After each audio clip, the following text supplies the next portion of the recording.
आपण देवाची उजव्या साईडला नाही, आपल्या उजव्या हातात राहून आलं पाहिजे. प्रमाण काय?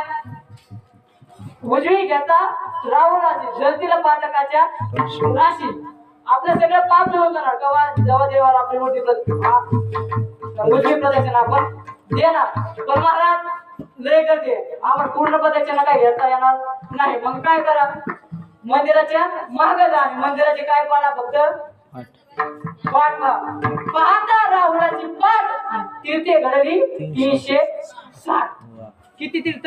360. 360 तीर्थ. फक्त काय करायचंय? देवळाची पाठ पाहायची. मग महाराज देवळाची पाठ काय आम्हाला पाहता येणार नाही, कारण की तिथं काय असते? सगळ्या कुंकवाल्या बाया बसलेल्या असते. तीनच तरी कुंकू लावलेलं नाही. मग त्या बाया बसल्या असतात, आम्हाला देवळाची पाठ काय बघता येणार नाही. मग पाचवी मिळावत अशी आहे की बाबा पंढरपुरामध्ये फक्त पाऊल ठेवायचं. काय ठेवायचं? एक फक्त